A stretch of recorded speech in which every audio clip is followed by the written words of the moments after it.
AVN వర్మను ఆ నియోజకవర్గ incharge పదవి నుంచి తప్పించటం ముఖ్యమంత్రి చంద్రబాబు నాయుడు, మంత్రి నారా లోకేష్ తీసుకున్న అతి కీలకమైన నిర్ణయం.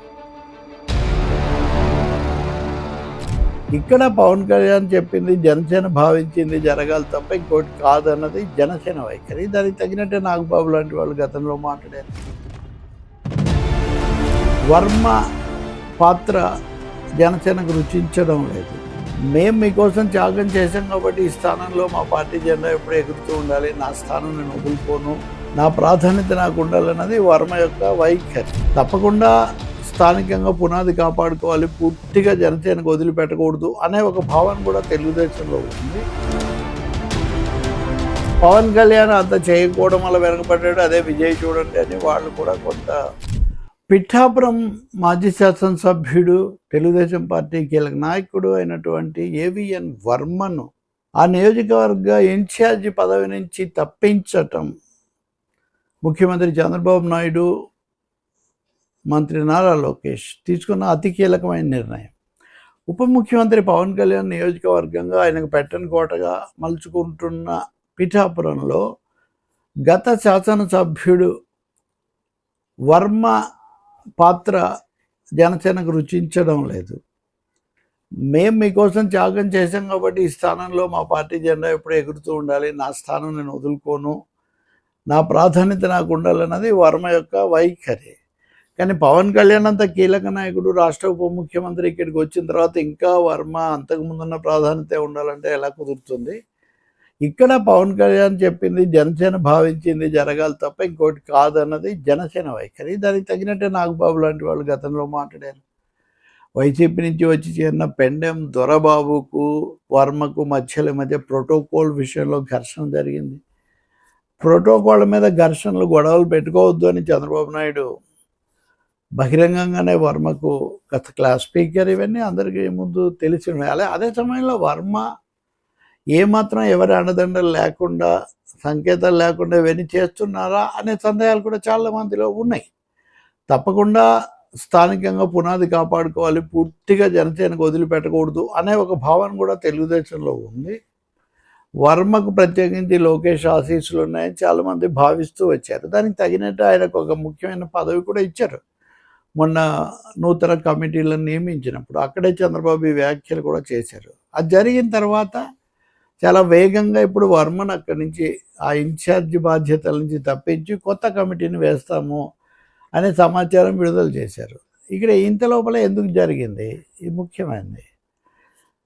తమిళనాడులో విజయ్ ముఖ్యమంత్రి కాబోతున్నారనే సూచనల మధ్యలో జనసేనని పవన్ కళ్యాణ్ ఇక్కడ ఉప ముఖ్యమంత్రిగానే ఉన్నారు, కూటమిలో కాకుండా విడిగా పోటీ చేస్తుంటే బాగుండేది, ఇలాంటి ఆలోచనలు జన సైనికుల్లో వస్తున్నాయి. దానితో వైసీపీ లేదా వాళ్ళ విమర్శకులు, ప్రత్యర్థులు కొంతమంది పవన్ కళ్యాణ్ అంత చేయకపోవడం వల్ల వెనకబడ్డాడు, అదే విజయ్ చూడండి అని వాళ్ళు కూడా కొంత వ్యాఖ్యలు చేస్తున్నారు. వీటన్నిటి వల్ల కొంత ఇరకాటం. అది కాకుండా అనేక చోట్ల, కనీసం ఒక అరడజన్ చోట్ల జనసేనకు, తెలుగుదేశానికి స్థానిక కార్యకర్తలు, నాయకుల స్థాయిలో కొంచెం సమస్యలు, వివాదాలు, కొన్ని చోట్ల ఘర్షణలు కూడా జరుగుతూ వచ్చాయి. తమకు రావాల్సిన పదవులు దామాషా పద్ధతిలో, నిష్పత్తిలో తమకు రావాల్సినవి ఇవ్వకుండా, తాము లేని చోట కూడా తెలుగుదేశం ఆధిపత్యమే చెలాయించాలంటున్నారు అని జన సైనికులు అంటూ ఉన్నారు.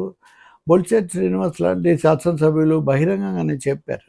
వర్మ కూడా చాలాసార్లు తెలుగుదేశం వైపు నుంచి చెప్పారు. బహుశా తాజా పరిణామాల తర్వాత, అందులో నారా లోకేష్కు ఇంకా ఇప్పుడు పార్టీ వర్కింగ్ ప్రెసిడెంట్ చేసిన తర్వాత దాదాపు ముఖ్యమంత్రి అవుతాడన్న తరుణంలో పవన్ కళ్యాణ్తో, జనసేనతో ప్రశాంతత అవసరం. ఈ అనైక్యత, స్థానిక వివాదాలు ఇవి సరైన సంకేతాలు పంపవు అని తెలుగుదేశం నాయకత్వం భావించినట్టుగా ఉంది. అందుకే హఠాత్తుగా వర్మను అక్కడి నుంచి తప్పించింది. దీని తర్వాత ఆయన ఏం చేసినా కానీ ఆయన మా బాధ్యత లేదని కూడా నాయకత్వం చెప్పే అవకాశం ఉంటుంది. నేను స్థానిక శాసనసభ్యుడిగా, ప్రజలతో సంబంధం ఉన్నవాడుగా ఎలా దూరం అయిపోతానని వర్మ చెప్పినప్పటికీ పార్టీకి సంబంధం లేదు, ఆయన మేము పక్కన పెట్టాం కదా అని చెప్పడానికి. దానికి తగినట్టే వర్మ ఒకటి మనం గుర్తించాలి, ఆయన ఏ రోజు తెలుగుదేశం నాయకత్వాన్ని గురించి నెగిటివ్గా, ప్రతికూలంగా మాట్లాడలేదు, విమర్శించలేదు. వాళ్ళకి విధేయత అంటూనే ఉదాహరణకు మన ప్రోటోకాల్ వివాదం కూడా చంద్రబాబు నాయుడు చిత్రం పెట్టలేదని ఆయన తెస్తున్నారు. అంటే చాలా చాకచక్యంగా వ్యూహాత్మకంగానే ఆయన అంశాలను ఎంచుకుంటూ వస్తున్నారు. ఈ అవకాశం లేకుండా ఉండాలంటే పిఠాపురం నియోజకవర్గంతో ఆయనకు సంబంధం ఉండకూడదు. కాబట్టి చంద్రబాబు నారా లోకేష్ అలా ఆలోచించి నిర్ణయం చేసినట్టు కనిపిస్తుంది. వర్మ వెంటనే స్పందిస్తున్నాను, నేను ఎప్పుడు వ్యతిరేకించలేదు, నేను పార్టీ మేలు కోరుతున్నాను, పార్టీ ఏం చెప్తే అది చేస్తానని. ఇక్కడే రాజకీయ పార్టీలకు సమస్య వస్తుంది. తిరగబడిన వాళ్ళు, లేదా చెప్పిన మాట వినని వాళ్ళు, లేకపోతే కొన్ని వివాదాస్పదమైన పనులు వ్యాఖ్యలు చేసే వాళ్ళ మీద చర్య తీసుకోవటం సూటిగా ఉంటుంది. అలా కాకుండా మేము మీ పరిధిలో మన కోసమే, పార్టీ కోసమే చేస్తున్నాం అనే వాళ్ళని ఏం చేయాలి? ఇది పెద్ద ప్రశ్న. ఉదాహరణకు మనం తిరువూరులో కోలికపూడి శ్రీనివాసరావు అంటే ఆయన చూసినప్పుడు ఇక్కడికి ఒక సమస్య ఉంది. అక్కడ ఆయన తెలుగుదేశం వాళ్లకు ఆయనకు మధ్యలో వివాదం. తప్పు వాళ్ళది అంటాడు ఆయన, ఈయనది అంటారు వాళ్ళు. కానీ పిఠాపురం సమస్య అది కాదు. కాబట్టి ఇప్పుడు ఆయన అక్కడి నుంచి తప్పించటం అంటే పర్చేజింగ్ పీస్, జనసేనకు ప్రాధాన్యత ఇవ్వడం. పవన్ కళ్యాణ్ ఈ మధ్య ఆపరేషన్ చేయించుకున్నాక ముఖ్యమంత్రి చంద్రబాబు వెళ్ళి పరామర్శించారు. ఈరోజు కలెక్టర్ల సమావేశంలో కూడా ఆ విషయాలు ప్రస్తావించారని చెప్తున్నారు. కాబట్టి పవన్ను సంతోషపెట్టడం అన్నది తెలుగుదేశం నాయకత్వం ముఖ్యంగా భావిస్తుంది. దానికోసం వర్మను అక్కడి నుంచి నిష్క్రమించమని స్పష్టమైన ఆదేశాలు ఇచ్చింది. ఇప్పుడు ఆయన ఏం చేస్తారు?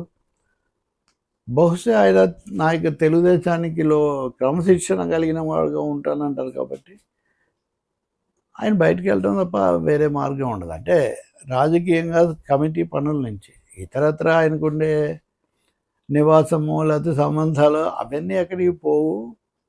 వాటి గురించి పార్టీ నాయకత్వం కూడా ఏమీ చెప్పకపోవచ్చు. కానీ దీంతో జనసేన వాళ్ళు తాము పై చేయి సాధించినట్టుగా భావించి వాళ్ళు ఏం చేస్తారు అది కూడా మనం చూడాల్సి ఉంటుంది. కానీ ఒడుదొడుకులు అనేవైతే కూటమిలో కొన్ని ఉన్నాయి అని భావిస్తూ వచ్చిన దానికి ఇది ఒక తాజా ఉదాహరణగా కనిపిస్తుంది.